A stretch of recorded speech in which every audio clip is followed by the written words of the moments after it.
Hey,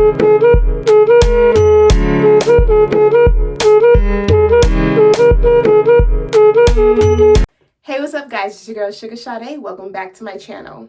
I really hope everybody's doing okay during this crazy time with coronavirus and everything. It's March right now, so this is around the time when a lot of people are going to be graduating in the next couple of months and possibly already going on interviews and getting calls for interviews or about to start applying for jobs. So I really want to help you guys land those interviews and get that job. Now, I don't want to toot my own horn or anything, but I'm a really good interviewer, and I want to help you to become a really good interviewer as well. So stay tuned for these next following tips. All right, raise your hand if you get nervous for interviews. Anybody? All right, so if that's you, this tip is for you. And actually, not only you, I think everyone should use this tip because it helps everybody out.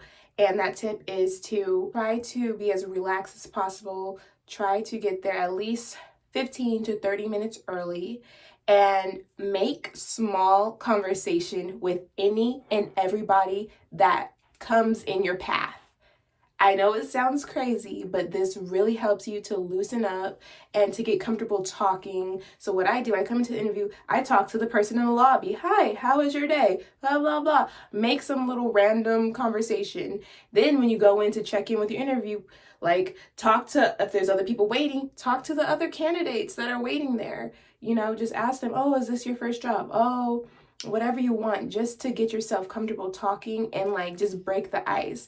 The more you talk, the more comfortable you will be. And by the time you get into your interview, you're going to be so comfortable talking to random people that it's just going to be like talking to a friend.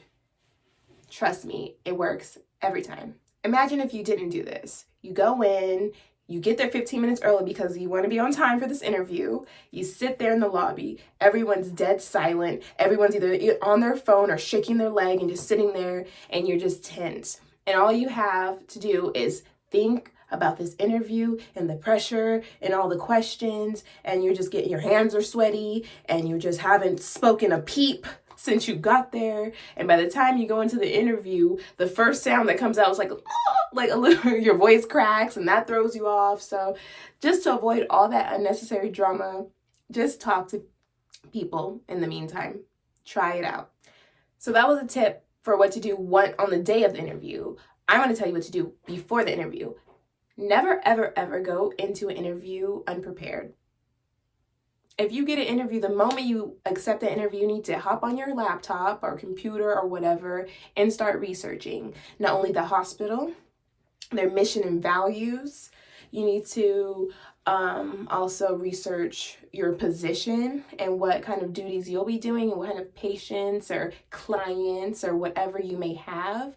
And you need to look up the qualities that a person in that position should have and ask yourself, do I have these qualities or can I obtain these qualities? There is nothing worse than going into an interview and not knowing anything about the hospital or the position. How will you answer any questions? And how will you convey yourself as a good candidate for that position if you don't even know about that position?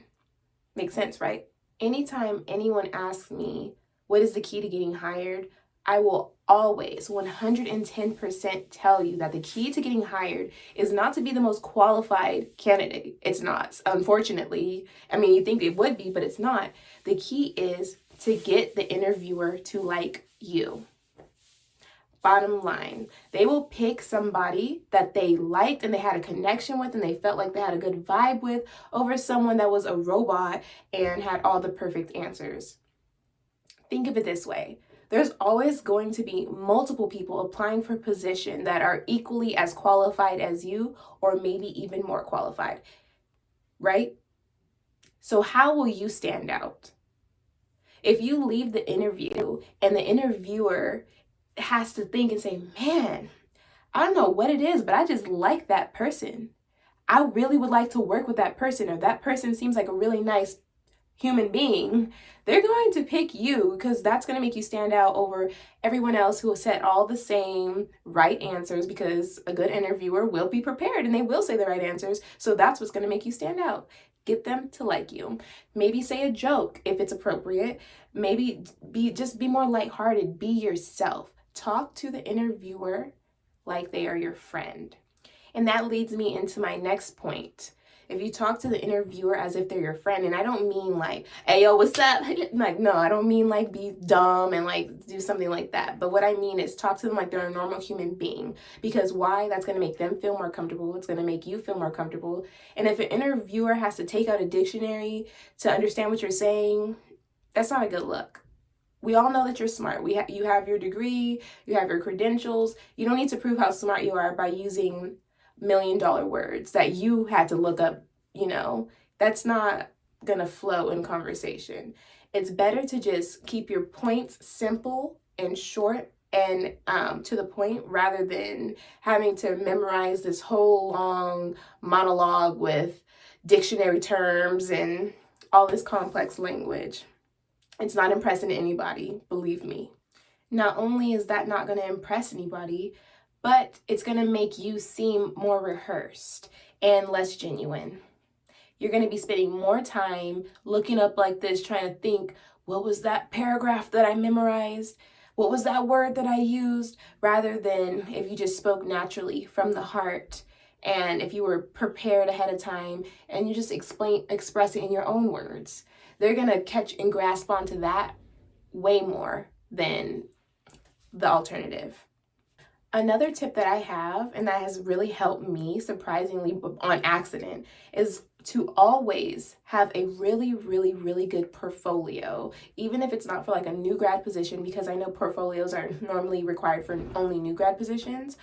But even if it is a regular position, I still bring a portfolio every time, and the interviewer is always extremely impressed. They always make a comment and say, wow, I'm so impressed by this. Wow, this is so nice. Have your picture on the front. Have your name, your email, your phone number at the top, your picture in the middle, and whatever school you went to at the bottom. That's your front page. Have a little table of contents with, it says resume, cover letter, licenses and certificates, and letters of recommendation if you have any, whatever you have, and then have all those things binded in a portfolio, print it and have it ready to go.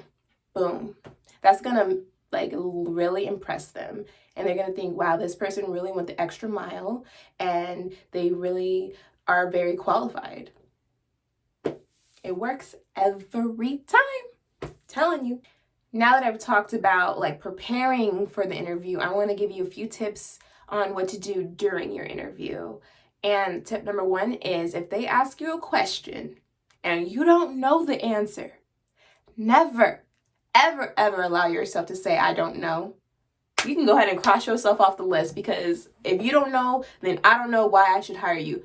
Bye. Don't ever say it. If you don't make up some BS in your head, have some stories. Always have stories ready for any scenario. I'm going to give you a list of common interview questions, and have some stories ready.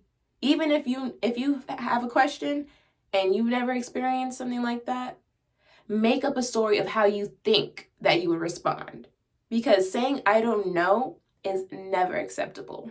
I'm not going to do the interview questions in this video because it's going to make this too long and take me a little too off topic, but I will do a separate video of most common interview questions and how I personally would answer them. So stay tuned for that one and check that one out too.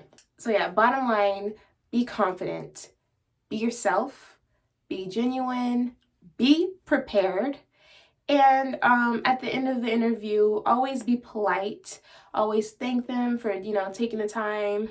Thanks for the opportunity. Shake their hand, smile, be friendly, be personable. And if they say any questions, always have at least 1 or 2 questions. Don't just be like, nope. It just helps to further the conversation and to show your interest. Even if the question is just, when can I expect to hear from you if hired? Or what is their nurse to patient ratio here? Or what is the scheduling like here? Is it a block schedule? Is it a rotating schedule? Anything to ask a question, go ahead and ask that question. And that's what I have for you guys. Hopefully this video helps you guys out, and good luck out there on those interviews.